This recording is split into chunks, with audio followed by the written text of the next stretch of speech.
Hello दोस्तों, नमस्कार। मैं हूं यशवंत दावले और आप देख रहे हैं यशमनी विज्ञान चैनल। यशमनी विज्ञान चैनल में आपका स्वागत है।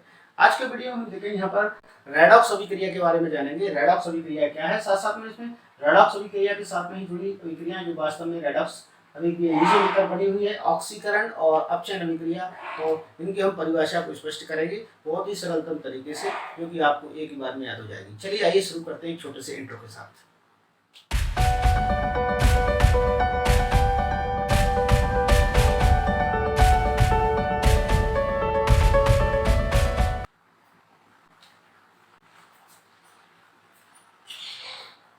देखते हैं रेडॉक्स के बारे में। तो रेडॉक्स यहाँ पर शब्द लिखा हुआ है। रेडॉक्स में आप देखेंगे रेड शब्द लिखा हुआ है और एक दूसरा शब्द है इसमें ऑक्स। मैं दोनों को अलग अलग लिखकर आपको डिफाइन करने की कोशिश करूंगा। चलिए सबसे पहले हम रेड के बारे में पढ़ते हैं। रेड क्या है, तो रेड में आप यहाँ देखेंगे रेड से तात्पर्य होता है रिडक्शन। ठीक, रेड से तात्पर्य हुआ रिडक्शन और रिडक्शन का तात्पर्य है यहाँ पर अपचयन के नाम से हम रिडक्शन को जानते हैं। हिंदी में आप समझ सकते हैं इसे अपचयन हम यहाँ पर बोलते हैं रिडक्शन को। ठीक, सेकंड जो यहाँ पर दिया गया है, शब्द यहाँ पर दिया गया है जिसे हम बोलते हैं OX। OX से तात्पर्य होगा ऑक्सीडेशन। OX का मतलब हुआ ऑक्सीडेशन। यहाँ पर हम देखेंगे इसे ऑक्सीडेशन इसका मीन्स होगा। और ऑक्सीडेशन से क्या तात्पर्य, ऑक्सीडेशन से तात्पर्य है यहाँ पर हम कह सकते हैं ऑक्सीकरण, इसे हम कह सकते हैं। ऑक्सीडेशन को हम जानते हैं ऑक्सीकरण के नाम से, तो ये हमने लिख दिया है ऑक्सीकरण। ठीक, ऑक्सीकरण का एक और नया नाम एनसीईआरटी की बुक में आपको देखने के लिए मिल जाएगा, जिसे हम वर्तमान में उपचयन के नाम से भी जानते हैं। तो हो सकता है ऑक्सीकरण ना आए तो आप उपचयन के नाम से भी इसे अर्थ स्पष्ट कर सकते हैं।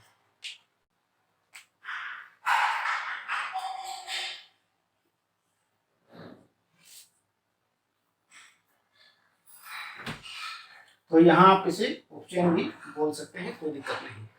तो यहाँ पर सबसे बड़ी बात है कि हम क्या लेना चाहेंगे, सबसे पहले रिडक्शन और ऑक्सीडेशन। ये ऐसी अभिक्रिया है वास्तव में एक दूसरे के साथ साथ ही चलती है और तभी इन्हें एक साथ में कहा जाता है रेडॉक्स अभिक्रिया। एक ही साथ साथ में चलने वाली अभिक्रिया है, तो इन्हें हम रेडॉक्स अभिक्रिया के नाम से जानते हैं। चलिए हम इन्हें पहले अलग अलग स्टडी करेंगे, फिर इसके बाद ही हम इसे ज्वाइंट कर देंगे, अर्थात उनकी परिभाषाओं को एक साथ में लेकर अध्ययन करेंगे और दोनों की परिभाषाएं बहुत ही सरल होने वाली है। चलिए, और इस सर्कल के माध्यम से हम यहाँ पर देख रहे हैं, तो यह सबसे पहले बीचों बीच हम यहाँ लिख देंगे ये अभिक्रिया। मैं इसे आपको बताने वाला हूँ ऑक्सीडेशन के नाम से। ठीक,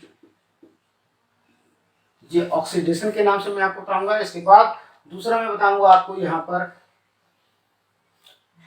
रिडक्शन। तो सबसे पहले ऑक्सीडेशन के बारे में देख लेते हैं। ऑक्सीडेशन क्या है, तो ऑक्सीडेशन में होगा क्या, वास्तव में ऑक्सीडेशन है क्या, यहाँ पर मैं आपको उदाहरण के रूप में सब बताना चाहूंगा। तो सीधे सीधे तो आप ऑक्सीडेशन के बारे में जान लें। तो ये देखिए, ये तीर का निशान जिस डायरेक्शन में लगा है, बाहर की साइड लगा, आउट की साइड लगा है, इसका मतलब है निकलना। ठीक ना, बाहर की साइड जा रहा है मतलब रिलीज हो रहा है। ठीक ना, फ्री हो रहा है, रिलीज हो रहा है। तो यहाँ पर मैं यहाँ पर बना देता हूँ ई इलेक्ट्रॉन। इलेक्ट्रॉन यदि यहाँ से फ्री होता है या कोई भी बेटा, ऑक्सीडेशन तब होगा जिस पदार्थ से इलेक्ट्रॉन रिलीज होगा, जिस एटम से इलेक्ट्रॉन रिलीज होगा, परमाणु से इलेक्ट्रॉन यदि रिलीज हो जाता है तो वहां पर ऑक्सीडेशन है। ठीक है, और नेक्स्ट में दूसरी कंडीशन हम यहाँ देखेंगे। ये तीर का निशान भी आप देखेंगे बाहर की ओर जा रहा है। बाहर की ओर जाने का मतलब है यहाँ से एक और चीज रिलीज हो। यदि हाइड्रोजन यहाँ से रिलीज हो, हाइड्रोजन यहाँ से क्या हो जाए, रिलीज हो जाए, निकल जाए, मुक्त हो जाए। ठीक है ना, तो वह यौगिक हो, उससे हाइड्रोजन निकल जाए तो वह कहलाएगा ऑक्सीडेशन कहलाएगा। ठीक, नेक्स्ट थर्ड कंडीशन जो हम लेंगे वो ये है, इस प्रकार से देखिए, ये अंदर जा रहा है, इसका मतलब क्या है, यहाँ पर ऑक्सीजन प्लस होगा, अर्थात ऑक्सीजन अंदर आ जाए तो भी क्या हो जाएगा, ऑक्सीडेशन यहाँ पर हो जाएगा। आप इसे कह सकते हैं कि ऑक्सीडेशन कब होगा, किस कंडीशन में ऑक्सीडेशन होगा, या तो वहां से इलेक्ट्रॉन निकल रहा हो, या हाइड्रोजन निकल रहा हो, या ऑक्सीजन का योग हो रहा हो। ठीक है ना, तो हम इसे लिख सकते हैं, ये तो रिलीज होना होगा, इनका मुक्त होना हो जाएगा। ठीक, या आप इसे लिख सकते हैं मुक्त होना, त्यागना, ये भी मुक्त होना है यौगिक से, और यहाँ पर है योग होना, मतलब एडिशन यहाँ पर चल रहा है। ठीक ना, यह योग होना आप कह सकते हैं, योग होना। तो ये योग, यदि ऑक्सीजन का योग हो जाएगा तो भी ऑक्सीडेशन है, और हाइड्रोजन मुक्त हो जाएगी तो भी ऑक्सीडेशन है, इलेक्ट्रॉन निकलता है तो भी ऑक्सीडेशन है, अर्थात ऑक्सीडेशन भी ऑक्सीकरण कराएगा। तो कहने का मतलब है ये परिभाषा आपकी इस प्रकार से बनेगी कि वह रासायनिक अभिक्रिया जिसमें इलेक्ट्रॉन मुक्त होते हैं ऑक्सीकरण अभिक्रिया कहलाएगी, या फिर वह रासायनिक अभिक्रिया जिसमें हाइड्रोजन मुक्त होता है तो कहलाएगी ऑक्सीकरण अभिक्रिया कहलाएगी, या फिर वह रासायनिक अभिक्रिया जिसमें ऑक्सीजन का सहयोग होता है ऑक्सीकरण अभिक्रिया कहलाएगी। अब इसे तीनों को हम एक ही परिभाषा के रूप में भी बोल सकते हैं कि ऐसी रासायनिक अभिक्रिया में जिसमें कि इलेक्ट्रॉन का योग हो अथवा हाइड्रोजन का निष्कासन हो, ऐसी ही तीनों अभिक्रियाओं के साथ बोल सकते हैं हम मिलाकर। तो ऐसी अभिक्रिया जिसमें कि इलेक्ट्रॉन का निष्कासन हो अथवा हाइड्रोजन का निष्कासन हो या ऑक्सीजन का योग हो, तो ऐसी अभिक्रियाओं को कहा जाता है ऑक्सीकरण अभिक्रियाएं। ठीक, तो ऐसे ही जस्ट इसका अपोजिट आप देख पाएंगे तो वह अपोजिट अभिक्रिया कहलाएगी आपकी रिडक्शन अभिक्रिया, जस्ट इनके अपोजिट। यहाँ पर आप देखेंगे ऑक्सीडेशन के बाद रिडक्शन की बारी आएगी। रिडक्शन हम यहाँ देख पा रहे हैं, चलिए रिडक्शन में जस्ट इसका अपोजिट हमें बोलना है, जो ऑक्सीडेशन में बोला उसका जस्ट हमें अपोजिट बोलना है। तो आप यहाँ कहेंगे देखिए इलेक्ट्रॉन का क्या हो, योग हो जाए, अर्थात इलेक्ट्रॉन यहाँ पर योग करेगा, जुड़ेगा, और हाइड्रोजन का भी यहाँ पर योग हो जाएगा, हाइड्रोजन भी यहाँ पर ऐड होगा। ठीक है, लेकिन ऑक्सीजन का यहाँ से क्या होगा, रिलीज होना होगा, अर्थात ऑक्सीजन का यहाँ से निष्कासन हो जाएगा तब। ठीक, तो यहाँ से आपको कठिन शब्द नहीं परिभाषा है जैसी, ये दोनों योग को दर्शाएंगी अर्थात एडिशन को दर्शाएंगी, इनमें ऐड हो रहा है और यहाँ पर क्या हो रहा है, रिलीज हो रहा है। ठीक ना, जैसे हम बोलते हैं निष्कासन होना। ठीक, तो ऐसा आप ध्यान रखेंगे और परिभाषा यहाँ पर क्लियर हो जाएगी, बन जाएगी परिभाषा। रिडक्शन मतलब यहाँ पर लिखा है अपचयन, ये अपचयन है, तो यहाँ पर से आप इसे लिख सकते हैं।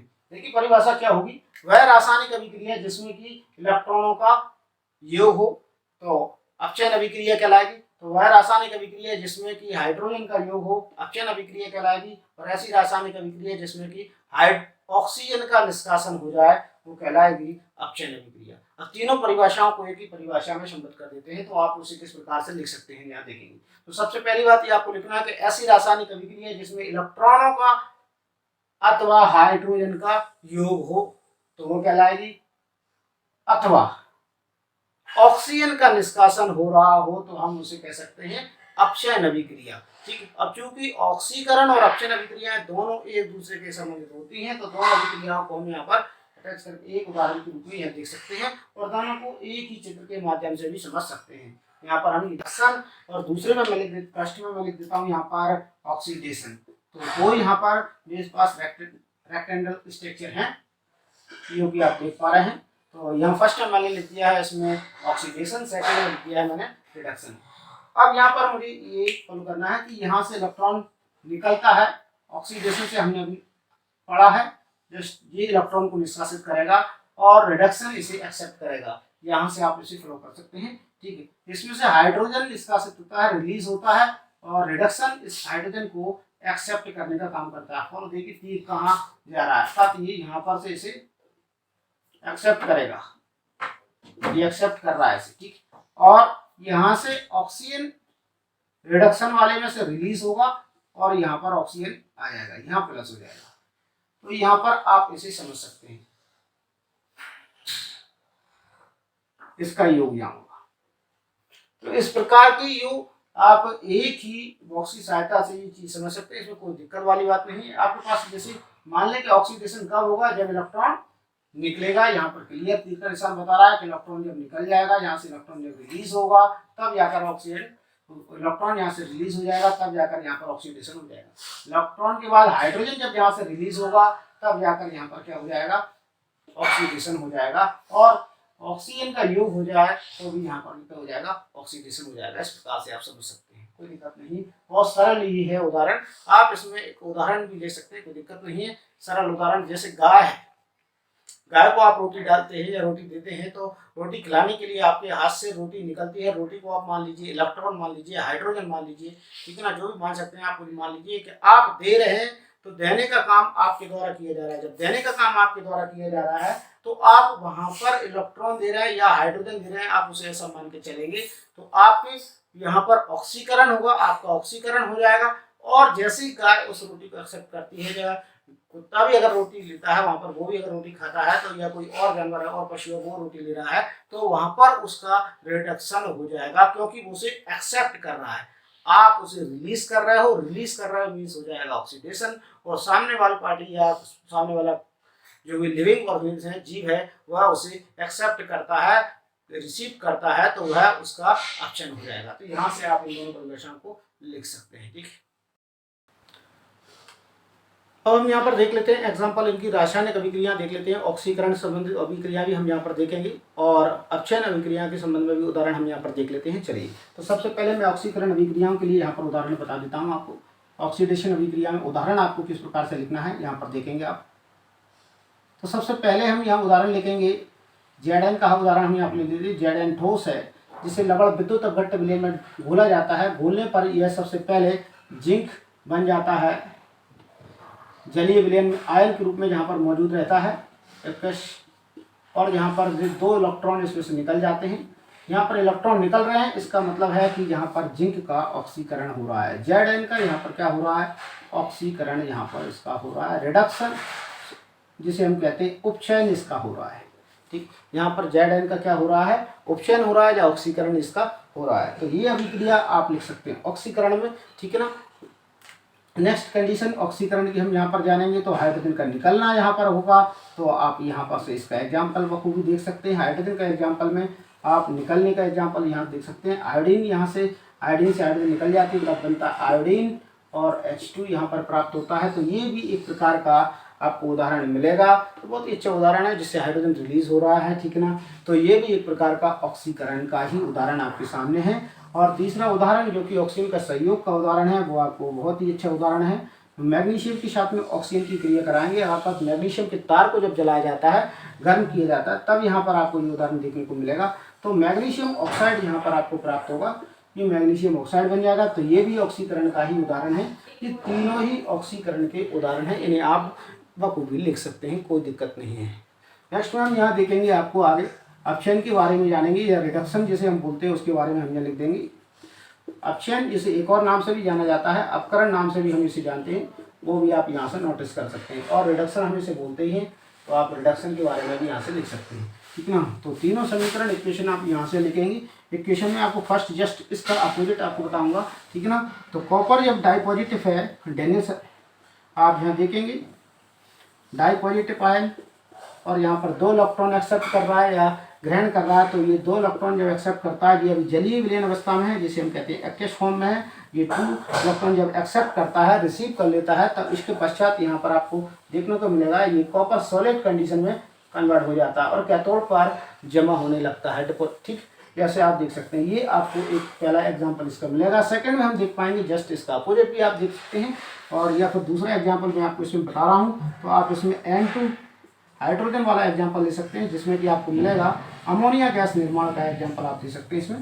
ठीक है ना, अमोनिया गैस निर्माण का। तो यहाँ पर हाइड्रोजन के साथ हाइड्रोजन नाइट्रोजन के साथ में ऐड हो जाता है, अर्थात हाइड्रोजन का यहाँ पर योग हो रहा है। आप देख पाएंगे कि हाइड्रोजन का यहाँ पर योग हो गया है। तो ये एग्जाम्पल आपका अपचयन का एग्जाम्पल बनने वाला है। ठीक है। नेक्स्ट में हम देख पाएंगे आपको रिडक्शन का एग्जाम्पल, जिसमें कि ऑक्सीजन बाहर निकलता है, वो एग्जाम्पल मैं आपको बता रहा हूँ। तो जो बातें भट्टी में एग्जाम्पल आपको मिलता है, जिसमें फेरस ऑक्साइड होता है, वो कार्बन मोनोऑक्साइड से रिएक्ट करता है। ठीक ना। और कार्बन मोनोऑक्साइड से रिएक्ट करता है, तो उस समय ये वास्तव में आयरन यहाँ पर बनाता है और कार्बन मोनोऑक्साइड बना देता है कार्बन डाइऑक्साइड। इस प्रकार से यहाँ पर आप देख पाएंगे कि इसका अपचयन हो जाता है। तो यहाँ पर आपको ये तीनों एग्जाम्पल रिडक्शन के भी मिल जाएंगे और ऑक्सीडेशन के भी 3 एग्जाम्पल मिल जाएंगे। इस प्रकार से 3 और 3 6 एग्जाम्पल आपको यहाँ पर मिलेंगे। ठीक ना। और इससे ज़्यादा एग्जाम्पल आपको याद रखने की जरूरत नहीं पड़ेगी, तो आपका इन्हीं में काम हो जाएगा। उदाहरण के स्वरूप में आप ये एग्जाम्पल स्वरूप यही लिख सकते हैं। आज के वीडियो में इतना ही।